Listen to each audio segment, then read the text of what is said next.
Hier, je faisais ma confession intime dans le but de vous montrer qu'en réalité, je souhaite rejoindre une entreprise de marketing de réseau.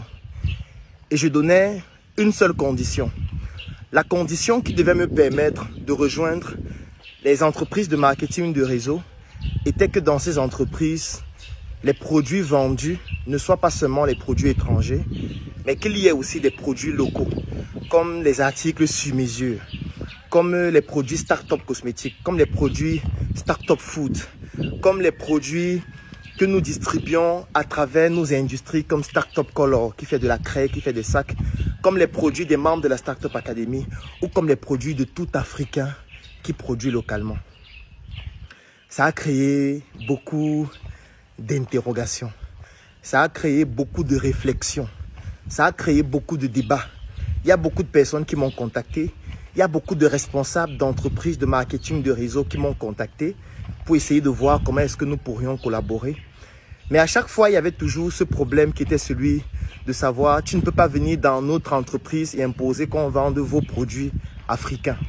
Et moi, je leur disais, d'accord, si ça ne vous intéresse pas de vendre nos produits africains, moi, je ne vois pas dans la pertinence d'intégrer votre réseau parce que c'est le patriotisme économique qui est l'âme de la Startup Academy et qui est l'âme qui nous permet de nous développer parce que c'est ça qui va permettre de développer économiquement l'Afrique. Si ça ne vous intéresse pas, c'est préférable que je ne rejoigne pas vos réseaux et que je n'entre pas dans votre manière de pratiquer le marketing de réseau ou le marketing relationnel ou le MLM tout simplement. Alors, je vais vous expliquer pourquoi je donne cette condition.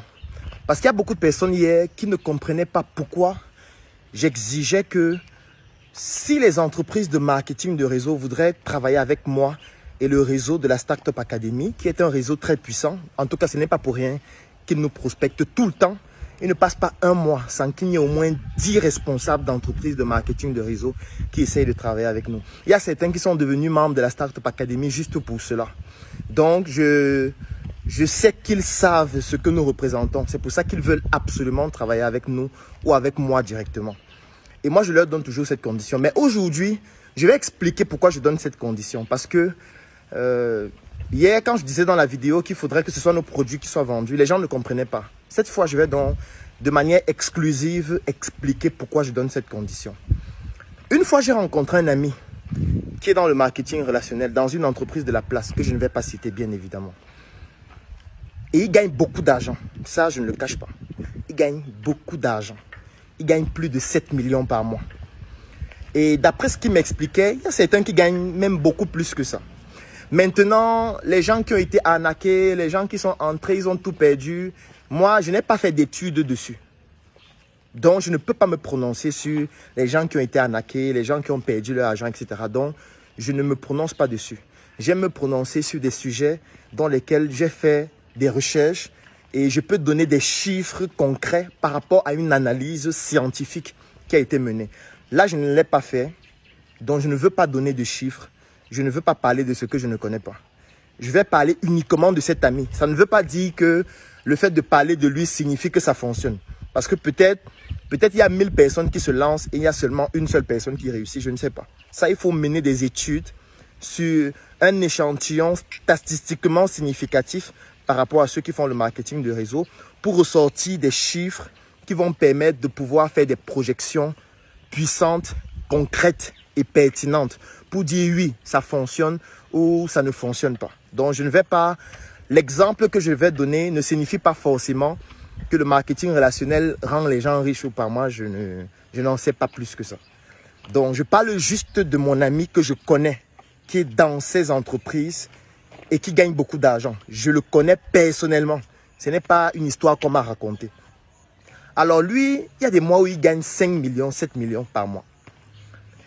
Et chaque fois que je le rencontre, il essaye de me donner de nouvelles raisons pour que je puisse rejoindre ces entreprises-là afin que moi aussi je puisse gagner beaucoup d'argent. Et moi déjà, la première chose que je lui ai dit, c'est que bon, ce que tu gagnes, c'est pas mal, mais ce n'est pas beaucoup. Hein, parce que oui, 5, 7 millions, oui, c'est pas mal, mais ce n'est pas beaucoup. Déjà de 1. De 2, Ça ne m'intéresse pas de rejoindre une entreprise dans laquelle on ne vend que des produits étrangers. Et chaque jour, il me disait, dis donc Claudel, même si c'est des produits étrangers, ça fait quoi? Vendons d'abord, gagnons d'abord de l'argent. Regarde, moi je gagne 5 millions, 7 millions. C'est bien. Moi je m'en sors. Vendons, faisons d'abord ça. Et ce jour dont je lui ai expliqué ce que je vais vous expliquer tout de suite. Je n'ai jamais expliqué forcément en ligne. Mais aujourd'hui, je vais l'expliquer pour que vous puissiez comprendre que nous sommes en train de faire un travail de fond.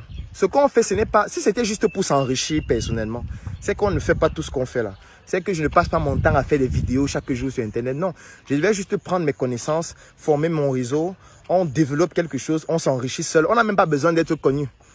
Si on fait ce qu'on fait chaque jour, c'est parce que de manière intrinsèque, de manière intime, nous voulons continuer à porter le fardeau que nos ancêtres ont porté. Nous voulons montrer à nos ancêtres qui se sont battus, qui sont morts pour l'Afrique, que nous sommes en train de prendre le flambeau de leur combat et que nous sommes en train de continuer pour que l'Afrique puisse enfin s'imposer sur le plan national, sur le plan international comme une puissance économique. Ce n'est pas seulement pour Claudel, ce n'est pas seulement pour la Startup Academy, c'est pour l'Afrique que nous le faisons. Parce que si c'était juste pour s'enrichir seul, non, il y a beaucoup de moyens pour gagner d'argent, pour gagner de l'argent énormément sans être connu. On n'a pas besoin que les gens nous connaissent forcément. Si on a voulu aller en ligne sur Internet et que les gens nous connaissent, c'est parce qu'on voudrait que les gens comprennent qu'il y a un combat à mener, que nos ancêtres menaient un combat et qu'il ne faudrait pas que dans leur tombe ils se retournent en disant « donc nous sommes morts pour des idiots, nous sommes morts pour des personnes qui ne continuent même pas ce que nous étions en train de faire et ce pourquoi nous sommes morts en souriant ». Qu'est-ce que Sankara dirait aujourd'hui? Que nous sommes donc des cons et qu'il est mort pour rien? Qu'est-ce que le Lumumba dirait? Qu'est-ce que Oumniobé dirait? Qu'est-ce que toutes ces personnes qui sont des icônes de l'Afrique diraient si aujourd'hui ils se rendent compte qu'en fait, nous on ne fout rien. Nous on ne fait rien. On ne continue même pas de manière minime, même à 1% ce qu'eux ils faisaient sans les moyens que nous avons aujourd'hui. C'est pour ça que notre combat, il est au-delà de nos personnes. Et il doit survivre après nous. C'est pour ça que nous communiquons énormément. De telle sorte que demain, je peux ne plus être là. Mais il ne faudrait pas que le combat s'arrête. Non, il faut que les autres continuent. Et pour que les autres continuent, il faut qu'ils comprennent d'abord quel est le combat. Parce que si on ne leur explique pas ce que c'est que le combat qu'on est en train de mener, ils ne pourront pas continuer quelque chose qu'ils ne connaissent pas. Donc aujourd'hui, je vais donner quelques éléments. Je lui ai posé la question ce jour. D'accord, tu gagnes 7 millions par mois. Quand tu prends ton argent, ça veut dire quand tu vas à la banque, on dit qu'on a crédité ton compte de 7 millions. Tu retires les 7 millions. Qu'est-ce que tu fais de l'argent? On a commencé donc à analyser ses dépenses. Et quand on analysait ses dépenses, je lui ai démontré, preuve à l'appui, qu'en réalité, l'argent qu'il gagne repart totalement à l'étranger. Parce que pratiquement tous les produits qu'il achète avec son argent sont importés. Il va acheter un très beau vêtement, très cher, qui est importé. Il va acheter un très beau savon, très cher, qui est importé. Il va acheter une très belle pâte dentifrice, très chère, qui est importée. Il va acheter une très belle voiture qui est importée. Tout ce qu'il va acheter avec son argent sera importé. Et qu'est-ce qui va se passer? Ça veut dire que l'argent qu'il a gagné repart. Ça veut dire que ce qu'il est en train de faire dans cette entreprise lui bénéficie à lui seul. Mais ça ne bénéficie pas sur le plan macroéconomique à la communauté. Ou plutôt à l'Afrique. Et je vais expliquer ce qui se passe. Alors ce qui se passe c'est quoi? C'est que lorsqu'un pays exporte des produits, ce pays gagne des devises. Là, je vais expliquer de la manière la plus simple possible pour que ce soit compréhensible par la plupart des gens. Lorsque je fabrique un produit sur mesure au Cameroun, alors les produits sur mesure ont deux segments de marché. Nous avons des produits sur mesure que nous faisons de manière totalement artisanale. Ça veut dire nous prenons le coton, nous travaillons avec des tisserands qui vont transformer ce coton en fil. Ensuite, on va passer du fil au tissu. Et le tissu, on va l'utiliser pour fabriquer par exemple une chaussure ou alors pour fabriquer par exemple une chemise, etc. C'est ça qu'on appelle le mécanisme de création de richesse. Ça veut dire qu'on part de la matière première qui est le coton, ce qu'on appelle le secteur primaire. On transforme cette matière première dans le secteur secondaire, ce qu'on appelle l'industrie, qui peut être artisanale ou industrielle. Et dès qu'on transforme cette matière première, on crée ce qu'on appelle une plus-value.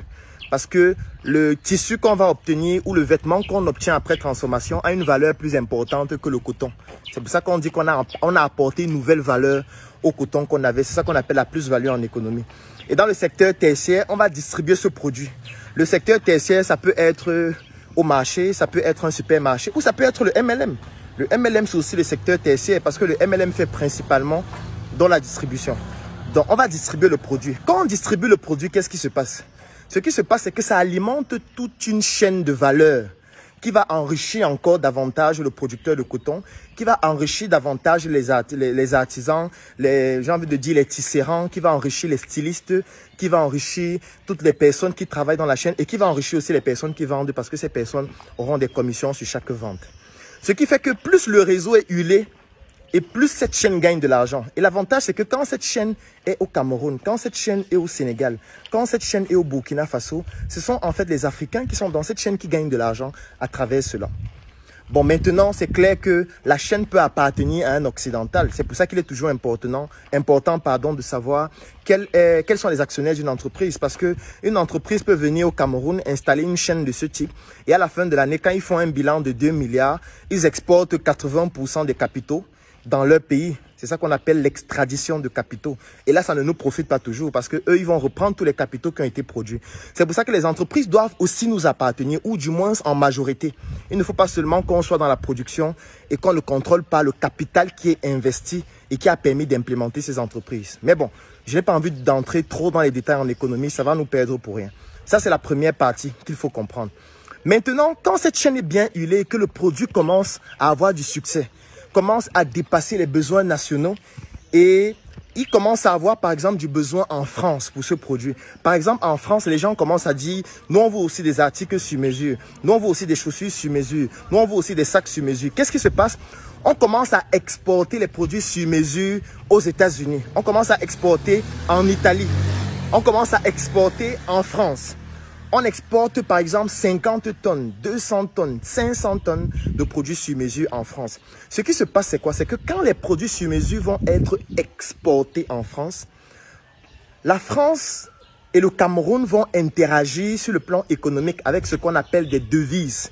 Ce n'est pas le franc CFA qu'on va utiliser, qui n'est pas une monnaie qui est utilisée pour les échanges internationaux, qui n'est qu'une monnaie coloniale. On va utiliser dans les devises. Les devises, principalement, ce sont des monnaies qui sont reconnues sur le plan des échanges internationaux, comme par exemple le dollar, comme par exemple l'euro, comme par exemple le yuan chinois. Alors, ce qui se passe maintenant, c'est quoi? C'est que il y a ce qu'on appelle le compte des opérations. Le compte des opérations qui se déroule en France, parce que c'est la France qui est garante de notre monnaie, de notre franc CFA. C'est pour ça qu'il existe des lois entre le franc CFA et l'euro. Il y a par exemple une loi qui s'appelle la fixité de parité. C'est pour ça qu'on va vous dire 1 euro est toujours égal à 655,55 francs CFA, par exemple. Ça, c'est ce qu'on appelle la fixité de parité. Déjà qui, sur le plan économique, n'est pas très pertinente. Mais bon, ça, on peut débattre sur le plan économique. Mais bon, je n'ai pas envie d'entrer dans trop de détails sur le plan économique dans cette vidéo. Moi, je vais plutôt prendre un autre facteur du compte des opérations, qui est le fait que, étant donné que la France est garante de notre monnaie, et ce n'est même plus seulement la France, parce que la France fait désormais partie de l'Union européenne. Et l'Union européenne a une banque qui s'appelle la BCE, qui s'appelle la Banque centrale européenne, qui utilise une monnaie qui s'appelle l'euro. Donc avant, le franc CFA a été adossé sur le franc français de la France, mais maintenant, étant donné que la France est dans l'Union européenne, le franc CFA est adossé sur l'euro. Donc ce n'est même plus seulement la France, c'est toute l'Europe. Et ce qui se passe, c'est quoi? C'est que, étant donné que le compte des opérations quand même se déroule en France, est-ce que vous savez que chaque produit qui est exporté, ça veut dire que quand le Cameroun vend, par exemple son coton ou son cacao ou alors son pétrole à un pays comme la Suisse, est-ce que vous savez que lorsque la Suisse va nous payer en devises, c'est-à-dire supposons qu'on a vendu le cacao de 1 million d'euros, la Suisse va payer 1 million d'euros en devises, mais la Suisse ne va pas payer au Cameroun. La Suisse va payer au compte des opérations en France, puisque c'est eux qui sont garants de notre monnaie. Est-ce que vous savez que dans cet argent qui provient du fruit de nos exportations, est-ce que vous savez que la France aura 50%? Parce qu'il y a beaucoup de personnes qui ne savent pas ça. Que, étant donné qu'ils sont garants de notre monnaie, ils ont 50% des devises qui proviennent de toutes nos exportations. 50%. Ça veut dire qu'eux, ils auront... Si c'est 1 million d'euros, nous on aura 500 000 euros, eux ils auront 500 000 euros parce qu'ils sont garants de notre monnaie. Et ils vont créditer notre compte, ce n'est pas qu'ils vont nous donner cet argent. Ils vont dire, on reconnaît qu'on vous doit 500 000 euros. Un peu comme quand vous prenez de l'argent, vous partez déposer dans un compte d'une monnaie électronique comme Orange Monnaie et on vous envoie un SMS pour dire, on a crédité votre compte de 50 000 francs, de 100 000 francs. Ce n'est qu'un jeu de chiffres. C'est un jeu de chiffres dans l'ordinateur. Parce que quand vous déposez cet argent ou pas, si vous avez quelqu'un à Orange qui est responsable de cette cellule qui envoie les messages qui consistent à dire qu'on a crédité votre compte, il peut vous envoyer ce message même si vous n'avez pas déposé l'argent. C'est possible. On peut créditer votre compte. C'est un peu comme quand vous partez à la banque, vous demandez un crédit, après on crédite votre compte. En fait, c'est des chiffres. Mais après, on va utiliser l'argent là autrement. Parce que ce qui se passe maintenant, c'est quoi? C'est que lorsque le Cameroun va maintenant vouloir acheter un produit d'ailleurs, c'est-à-dire importer un produit, comme par exemple une pâte dentifrice qu'on vend dans le marketing de réseau, comme par exemple une brosse à dents qu'on vend dans le marketing de réseau, comme par exemple un savon qu'on vend dans le marketing de réseau, comme par exemple des compléments alimentaires qu'on vend dans le marketing de réseau, c'est-à-dire qu'on va importer ces produits. Pour les importer, le Cameroun doit payer ces produits en devises. Ce n'est pas en francs CFA. C'est-à-dire que pour que les produits entrent au Cameroun, si les produits viennent de la Chine, il faut que dans notre compte des opérations en France, on puisse analyser, nous avons combien qui nous reste sur les 50% qui nous restent. Et c'est avec cet argent qu'on doit payer les produits qui sont importés. Alors le problème qui se pose, c'est que, observez un peu ce que le Cameroun exporte. Le Cameroun exporte quoi? Le Cameroun exporte principalement la matière première, le coton, le cacao, le café, le pétrole. Ce qui n'a pas de valeur ajoutée parce que je vous ai parlé du système productif tout à l'heure. C'est-à-dire, il y a le secteur primaire qui est la matière première. Il y a le secteur secondaire qui est l'industrie où on transforme la matière première. C'est là où on donne la plus-value. Il y a le secteur tertiaire où on distribue la matière première. Et c'est tout ce processus qui permet de créer de la richesse, de créer de l'argent. Et lorsque les produits sont exportés dans un autre environnement économique, ça permet de créer des devises. Les devises permettent d'acheter les produits d'autres pays, c'est-à-dire d'importer, par exemple, les pâtes dentifrices qu'on vend dans les marketing de réseau, les brosses à dents, les médicaments, etc. Ce qui fait que pour importer ces produits, on est obligé de prendre l'argent dans nos devises pour pouvoir les acheter. Sauf que l'argent de nos devises n'est pas suffisamment important pour acheter des produits manufacturés. Parce que c'est quoi un produit manufacturé? C'est un produit qui vient au bout de cette chaîne où on a pris la matière première, on l'a transformée, donc on a ajouté la plus-value. C'est ça qui permet qu'à la fin, on peut avoir un produit manufacturé qui aura une valeur plus importante que la matière première.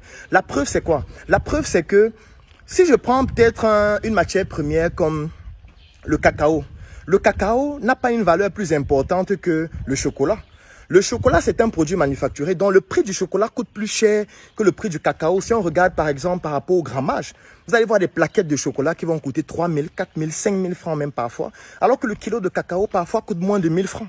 Donc vous voyez que le prix du produit manufacturé coûte plus cher que la matière première. Ce qui fait que nous, on vend la matière première, on nous donne les devises. Dans ces devises, on n'a que 50%. Et nous, on importe un produit qui est déjà manufacturé, qui coûte plus cher, avec lequel on doit utiliser les 50% qui nous restent de devises pour acheter. Ce qui fait que ça nous crée une crise de devises. Parce qu'à la fin d'une année, on fait toujours ce qu'on appelle la balance commerciale. La balance commerciale, c'est lorsqu'on fait la différence entre le fruit de nos importations et de nos exportations. Et dans un pays comme le Cameroun, comme le Tchad, comme la Côte d'Ivoire et tout, la plupart des fois, cette balance commerciale est déficitaire. Pourquoi elle est déficitaire? C'est parce que les produits qu'on exporte ne sont que des matières premières principalement. Et les produits qu'on importe sont des produits manufacturés. Donc, quand on fait la balance commerciale, en plus du fait que les pays de la zone franc sont amputés de pratiquement 50% de leur devise, ça fait en sorte qu'on est toujours déficitaire. Et quand on est déficitaire, ça veut dire qu'on ne peut pas beaucoup acheter des produits qui viennent d'ailleurs. Et quand on ne peut pas beaucoup acheter parce qu'on manque de devises, ça entraîne donc une crise économique globale cette fois. Parce que maintenant, vous allez vous rendre compte que si vous voulez envoyer 50 millions, par exemple, du Cameroun vers les États-Unis, on va vous dire que c'est impossible. Parfois même, lorsque vous vouliez envoyer 5 millions, 10 millions, on vous disait que non, vous ne pouvez pas envoyer, votre quota est déjà épuisé. Pourquoi? Parce que pour prendre 10 millions de francs CFA et envoyer les 10 millions aux États-Unis, il faut que l'argent franc CFA soit d'abord converti en euros. Et pour que ce soit converti, les devises interviennent. Et si on n'a pas suffisamment de devises pour permettre cette conversion, on ne peut donc pas envoyer cet argent et ça paralyse l'économie. Vous imaginez quelqu'un qui importait les produits, par exemple de la Chine, pour un montant peut-être de 10 millions par mois. Et on lui dit que tu ne peux plus envoyer les 10 millions, tu peux envoyer seulement 5. Ça veut dire que la quantité de produits qu'il fait venir va diminuer. Et quand la quantité de produits sur le marché diminue, ça entraîne l'inflation parce qu'il sera obligé d'augmenter le prix pour vendre et avoir toujours des marges. Et quand les prix augmentent, qu'est-ce qui se passe? Ça devient maintenant grave pour toute la population parce que ça va augmenter le niveau de vie alors que votre salaire n'a pas augmenté. Donc, ce sont des enjeux qui sont au-delà de nous. On ne fait pas ça juste pour s'enrichir seul. Oui, vous pouvez faire le MLM, vous vendez des produits, vous gagnez 50 millions par mois. C'est bien, vous êtes enrichi. Vous avez enrichi votre famille, vous allez envoyer votre enfant dans de belles écoles. Vous allez acheter des grosses voitures, c'est bien pour vous, mais c'est mauvais pour l'Afrique. Parce que sur le plan macroéconomique, l'argent que vous avez là ne pourra pas vous permettre de pouvoir acheter des produits locaux. Comment vous allez acheter des produits locaux avec cet argent alors que le mécanisme que vous utilisez a détruit l'économie globalement sur le plan macro et sur le plan microéconomique? C'est ça le problème. Parce que imaginez-vous si on avait un système de MLM qui vendait des produits made in Africa. Des produits fabriqués par exemple au Cameroun, en Côte d'Ivoire, Burkina Faso. Qu'est-ce qui devait se passer? Parce qu'aujourd'hui on se plaint que les produits fabriqués en Afrique sont de mauvaise qualité et coûtent cher. Vous savez pourquoi c'est de mauvaise qualité et ça coûte cher? C'est parce que c'est fait de manière artisanale. Imaginez-vous, vous avez quelqu'un par exemple qui fabrique le savon de manière artisanale. Il fabrique 5 savons par jour. Pourquoi est-ce que son savon coûte cher? C'est parce que quand il peut acheter la matière première, il achète en détail. Quand vous achetez en détail, ça coûte cher. Si vous achetez une tonne de tomates par rapport à celui qui achète la tomate de 100 francs, celui qui achète la tomate de 100 francs est en train d'acheter la tomate plus chère que celui qui a acheté une tonne. Parce que celui qui a acheté une tonne, si on met ça en tas de tomates de 100 francs et on divise par le montant qu'il a payé pour avoir une tonne, on va se rendre compte qu'il a acheté la tomate moins chère par rapport à celui qui a acheté 1 kilo de tomates. Ça veut dire que celui qui achète en détail achète toujours plus cher. Et quand il achète cher, parce qu'il n'a pas beaucoup d'argent, il veut faire seulement ses produits en petite quantité et il n'a pas beaucoup d'argent. Donc, il est obligé d'acheter en détail. Quand il achète en détail, ça veut dire que toutes les matières premières vont coûter cher. Quand il achète en détail, lorsqu'il va aller voir son graphiste pour dire vraiment, fais-moi les étiquettes de mon produit, le graphiste qui est excellent, qui doit lui faire un travail magnifique, va lui dire, il faut 50 000, 100 000, 200 000. Lui, il n'a pas cet argent. Donc, parfois, il sera obligé de faire l'étiquette lui-même, apprendre à aller sur Word, faire une petite étiquette lui-même. Il va aller essayer d'imprimer lui-même. Ou alors, s'il part demander qu'on imprime, on va lui dire, ok, tu veux imprimer combien d'exemplaires? Il dit, non, je vais imprimer 50 exemplaires. On va dire, ok. Comme tu n'imprimes que 50 exemplaires, ça va coûter plus cher. Parce que si tu étais venu nous dire que tu veux imprimer 100 000 exemplaires, 500 000, on devait te faire un prix plus bas et ça devait être de meilleure qualité. Mais lui, il n'a pas beaucoup d'argent, il est obligé d'imprimer seulement 50. Il imprime 50, il fait son petit carton ou alors il prend son savon, il prend un petit plastique, il met son étiquette dessus parce qu'il n'a pas beaucoup d'argent. Donc, au final, lorsqu'on va voir le coût de la matière première, le coût de tout ce qu'il a acheté en détail là et le service même qu'il rend parce que c'est lui qui fabrique, ça va faire que son savon va coûter cher. Qu'est-ce qu'il faut pour que ça s'améliore? Si on prend son savon et on met ça dans un système de marketing de réseau qui est très puissant et qui permet de vendre les produits facilement et qu'il met ces 10 savons, en 1 heure de temps, les 10 savons finissent. Ça veut dire qu'on va prendre l'argent, on va lui donner. Il va gagner cet argent. Comme il aura gagné cet argent, il va se dire, hey, ça veut dire que le truc, s'il fonctionne, hein, il va encore aller faire le même process pour avoir encore 10 savons. Il vient encore, il donne. En 1 heure, ça finit. Il va dire, hey, ça veut dire que c'est intéressant. Maintenant, il pourra aller à la tontine, dire, j'ai un petit business là. Ça fonctionne bien. J'arrive à vendre mes savons facilement. Le mois dernier, j'ai vendu 500 savons, 1000 savons. Maintenant, j'ai besoin d'un peu plus d'argent pour plus investir. Il part à la tontine, il prend un crédit. Ou il part dans une institution financière, il prend un crédit. Maintenant, il a plus d'argent. Comme il a plus d'argent, il ne va plus aller acheter la matière première d'1 kilo. Il va dire, donnez-moi un sac de 50 kilos. Ça veut dire que les coûts vont commencer à diminuer. Il va commencer à aller voir le graphiste. Lui dit vraiment, je veux un meilleur packaging. Les gens se plaignent beaucoup que les étiquettes ne sont pas bien. On va faire un meilleur packaging. Il va produire son carton maintenant en quantité beaucoup plus importante. Ce qui fait que le coût de production de son savon va diminuer parce que là, il est en train de produire des quantités plus importantes. Grâce au marketing de réseau qui lui a permis de gagner de l'argent rapidement et de pouvoir facilement écouler. Maintenant, il va produire 500 savons. Il va encore dans l'entreprise de marketing de réseau. En 1 journée, tous les 500 savons finissent. Il fait encore 500. En 1 journée, encore ça finit. Il va dire, mais là, c'est trop puissant. Il va maintenant commencer à produire 2000 savons, 5000 savons. Et plus il va produire, et l'avantage, c'est que le coût va continuer de diminuer parce que plus vous produisez et plus le coût diminue. Et l'élément fondamental, c'est que plus vous produisez, non seulement le coût diminue, mais la qualité s'améliore. Parce que quand vous allez à la production à l'échelle, la qualité aussi s'améliore pour un coût qui est beaucoup plus faible. Ce qui fait que maintenant, les personnes qui sont dans le système de marketing de réseau ou les citoyens de ce pays qui est l'Afrique vont commencer à bénéficier d'un savon qui non seulement, est d'une qualité beaucoup plus améliorée par rapport au précédent savon qu'ils faisaient de manière artisanale. Et 2, le coût va diminuer. Parce que plus il va produire, plus le coût va diminuer. Et les avantages complémentaires, c'est quoi? C'est que, il va recruter plus de personnes. C'est-à-dire, vos enfants qui sont à l'école là, qui sont des ingénieurs, il pourra les recruter. Il pourra recruter maintenant des graphistes. Il pourra recruter maintenant des manutentionnaires. Il pourra recruter maintenant des personnes qui vont faire dans la logistique de ces produits. Il pourra recruter maintenant des chimistes. Il pourra construire une grande usine. Et maintenant, comme son entreprise ne fait que grandir, il va plus contribuer aux recettes fiscales. Il va plus contribuer aux recettes douanières. Il va exporter son savon dans d'autres pays. Ça va produire des devises pour le Cameroun, pour la Côte d'Ivoire, pour le Bénin. Et ces devises vont permettre au Cameroun de pouvoir être beaucoup plus compétitif sur le plan international. Parce que les autres vont comprendre que, waouh, au Cameroun, là, il y a des grands industriels. Il y a des industriels dans le domaine de la cosmétique, des industriels dans le domaine de l'industrie textile, des industriels dans le domaine, par exemple, de l'agroalimentaire, qui sont puissants parce que les devises du Cameroun ont explosé grâce au marketing de réseau. Et ça va permettre à ce que, non seulement individuellement, on puisse s'enrichir, mais pas seulement individuellement. Ça va permettre aussi à ce que, de manière macroéconomique, le pays s'enrichisse et que l'Afrique devienne plus puissante. Nous sommes déjà à 25 minutes de vidéo. Je n'ai pas envie d'aller beaucoup plus loin que ça. Mais il était important pour moi de vous expliquer pourquoi j'ai donné cette condition. Il est extrêmement important qu'on comprenne ces enjeux qui sont au-delà de nous, qui sont au-delà de notre enrichissement personnel. Lorsqu'on se lance en entrepreneuriat, ce n'est pas pour s'enrichir seulement soi-même.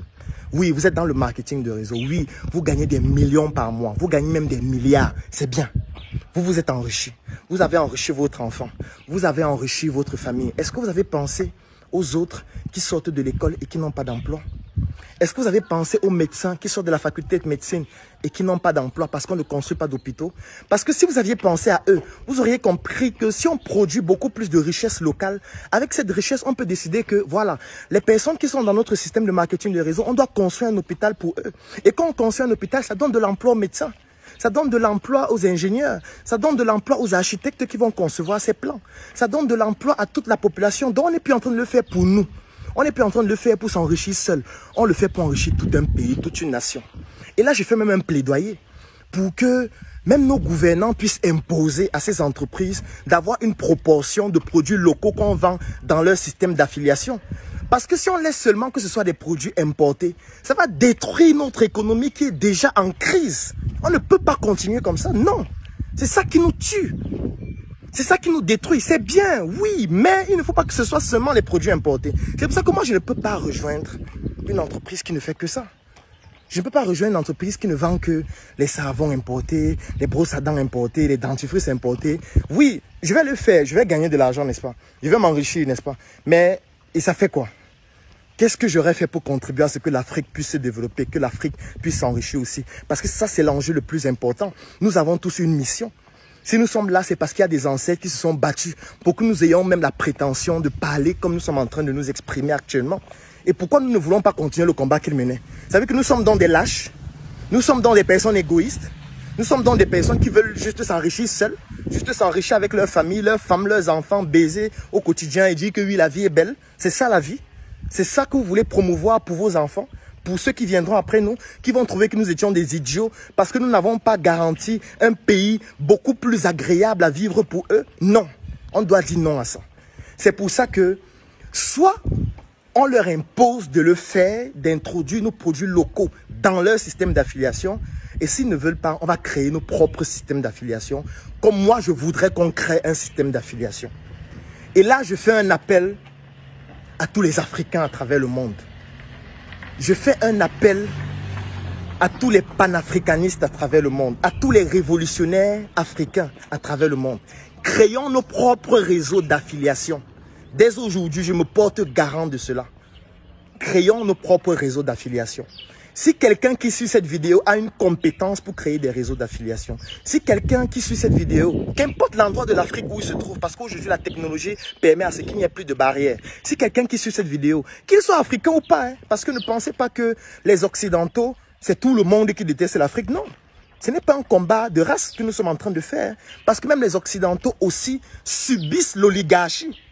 Quand vous voyez les gilets jaunes, ce ne sont pas les Africains. Hein. Ce sont les Occidentaux de souche qui se lèvent, qui disent non à l'oligarchie. Vous savez que ce n'est pas un combat de race, ce n'est pas un combat des Blancs contre les Noirs, non. C'est un combat pour une meilleure vie de l'humanité. Donc si quelqu'un qui suit cette vidéo a une compétence pour créer des réseaux d'affiliation, a une compétence pour savoir comment faire, pour standardiser, afin de pouvoir créer un réseau puissant, que cette personne me contacte individuellement pour qu'on puisse travailler ensemble. Parce que je voudrais qu'à la Startup Academy, on puisse créer un puissant réseau d'affiliation partout à travers l'Afrique et le monde. Parce que nous sommes répandus en Afrique et partout à travers le monde. Je veux qu'on crée un puissant réseau d'affiliation qui va permettre de vendre des produits que nous fabriquons. Comme par exemple des articles sur mesure. Comme par exemple des chocolats chocos de notre industrie Startup Food. Comme par exemple des produits cosmétiques de notre industrie Startup Cosmétique. Comme par exemple les produits didactiques que nous fabriquons dans notre industrie Startup Color. Comme de la craie Startup Color, comme des sacs Startup Color. Voilà la rentrée qui arrive. Qu'est-ce qu'on propose pendant la rentrée? On va prendre l'argent qu'on a gagné dans le MLM pour acheter les sacs qui viennent de Chine, pour acheter les sacs qui viennent d'Italie partout. Oui, c'est bien. Mais qu'est-ce que nous on gagne de tout ça? Qu'est-ce qu'on gagne? Comment est-ce qu'on contribue à développer notre pays avec l'argent qu'on a gagné? Oui, vous avez gagné 50 millions, mais oui, mais tout cet argent va repartir à travers des mécanismes d'extradition de capitaux. Si on n'a pas nos propres réseaux d'affiliation qui permettent à ce que l'Afrique se développe, et l'avantage c'est que non seulement on va s'enrichir en le faisant, mais en même temps l'Afrique va se développer. Vous ne trouvez pas que c'est mieux? Au lieu de pouvoir développer vos instincts égoïstes, vous ne trouvez pas que c'est mieux de le faire? C'est de ça qu'il s'agit. Donc, dès aujourd'hui, si vous avez une compétence pour nous aider à créer ce réseau d'affiliation, contactez-moi inbox. Écrivez en commentaire, donnez vos coordonnées, donnez votre adresse email. Nous allons vous contacter et nous allons travailler ensemble pour créer ça au maximum dans les 30 prochains jours. Pour au moins avoir une version pilote qui fonctionne et qu'on va améliorer au fur et à mesure. On n'est pas en train de dire que ce sera excellent au début, mais on va commencer par la version miniature qui va s'améliorer au fur et à mesure. Ça va aussi stimuler d'autres Africains à produire localement. Parce que quand ils vont comprendre qu'on a un système puissant qui permet de vendre leurs produits, eux aussi ça va commencer à les pousser à produire. Ils ne vont plus dire que je suis au chômage. Chacun va se lever et se dire, mais il faut aussi que je profite de ce réseau. Chacun va produire des savons, des chocolats, va produire des cahiers, va produire des sacs, va produire des cartas. Parce qu'on ne le fait pas seulement pour la Startup Academy. On fait pour impulser un mouvement qui va permettre à ce que tous les Africains se mettent en ébullition et commencent à produire pour que ça nous permette de nous développer. Oui, on doit le faire. Si vous savez le faire, écrivez-moi en commentaire, donnez vos coordonnées. Ou alors, je vais vous donner le contact d'une dame. Elle s'appelle Patricia Sarr. Patricia Sarr, c'est la directrice générale d'une de nos filiales qui s'appelle La Vitrine. La Vitrine, c'est une entreprise que nous avons créée et qui permet de distribuer les produits qui sont fabriqués par les Africains et même par toute personne qui a des produits compétents et compétitifs sur le marché. Nous sommes en train de créer notre premier supermarché La Vitrine au quartier Bastos à Yaoundé, la capitale du Cameroun. Et nous avons déjà des points de distribution dans plusieurs autres villes à travers le Cameroun. Nous souhaitons, à partir de cette vitrine, faire en sorte que ça devienne l'étalon de ce puissant réseau d'affiliation que nous allons créer et nous avons besoin de vous qui avez cette compétence. Vous les informaticiens qui pourrez créer par exemple la plateforme qui va permettre de gérer cela. Vous les managers qui savez comment est-ce qu'il faut faire pour former le personnel, pour pouvoir mettre sur pied les process et les procédures qui vont permettre à ce que ça se développe de manière exponentielle. Vous les marketeurs, vous les commerciaux, vous les producteurs qui avez besoin que vos produits soient vendus de manière excellente. Nous avons besoin de vous. C'est le moment de vous manifester. En commentaire, je vais mettre son nom, je vais mettre son numéro de téléphone, je vais mettre son adresse email et je vais vous passer le flambeau pour que ce soit vous qui puissiez ensemble nous aider à créer cela. Parce qu'on ne va pas attendre que les autres viennent développer notre pays. Non, ce ne sont pas les autres qui viendront développer notre pays, l'Afrique. Parce que aucune personne n'a quitté son pays pour aller développer un autre. Ceux qui développent un pays, ce sont, j'ai envie de dire, ce sont les natifs de ce pays. Et l'Afrique doit se développer avec les Africains. Nous n'allons pas laisser les autres venir écrire notre histoire à notre place. Nous devons contribuer à l'écriture de notre histoire aujourd'hui. Comme Startup Color écrit l'histoire avec ses craies. Comme Startup Color écrit l'histoire avec ses sacs scolaires. Comme Startup Cosmétique écrit l'histoire avec ses produits cosmétiques. Comme Startup Food écrit l'histoire avec ses chocolats chocos. Comme Sur Mesure écrit l'histoire pour pouvoir habiller l'esprit et le corps, comme mon frère Eugène le disait, de regretter mémoire de tous les Africains dont nous avons besoin pour développer cette Afrique qui doit devenir forte. Nous ne devons plus être des personnes qui supplient. Nous ne devons plus être condescendants. Non. Nous devons montrer aux autres que nous aussi, nous avons une puissance économique et que nous pouvons nous imposer dans le théâtre des nations grâce à notre compétence, grâce à notre cerveau, grâce à notre savoir et surtout grâce à notre force sur le plan économique. Je vais donner le contact en commentaire avec l'adresse email. Je vous recommande de nous contacter. Même si vous ne pouvez pas le faire vous-même, si vous connaissez quelqu'un qui peut nous aider, contactez-nous. Ça ne sera pas gratuit, n'ayez pas peur. Parce qu'il y a des gens qui se disent, tu vas me payer combien, je sais. S'il y a certaines personnes qui peuvent le faire bénévolement, faites-le. Si vous avez besoin d'être payé pour ça, dites-nous combien ça coûte. Et on va mettre les moyens qu'il faut pour payer afin d'avoir accès à ces plateformes, à ces compétences, à ce réseau et à notre propre MLM, le MLM africain by Startup Academy. J'attends que vous puissiez me donner toutes les informations nécessaires et que vous puissiez contacter Patricia Saha afin de pouvoir entrer en contact avec elle et nous permettre de pouvoir créer ce réseau dont nous serions désormais les ambassadeurs. Et désormais, on n'aura pas peur d'en parler. On ne va pas faire comme certains qui font du marketing relationnel occidental ou asiatique et ils ont peur d'en parler. Ils sont obligés de changer de nom. Ils ont peur qu'on les traite de traîtres. Ils ont peur de bénéficier de la mauvaise crédibilité ou de la mauvaise perception que les gens ont vis-à-vis de ces entreprises. Ils sont obligés de mettre des noms bizarres pour dire non, moi je ne fais pas le MLM, moi je fais juste, non, je fais seulement les formations, non, je fais seulement les conférences. Non, on va créer un réseau dont nous sommes fiers d'en parler et de présenter ce nom avec fierté à travers le monde, comme les autres le font. Parce que les autres n'ont pas peur de parler ce qu'ils font, mais ils nous poussent à avoir un déni de nous-mêmes. Désormais, nous devons être fiers d'être africains, parce que nous n'avons pas un cerveau inférieur aux autres. Merci beaucoup. J'attends que vous puissiez vous manifester de manière dynamique pour que nous puissions créer ce réseau très puissant.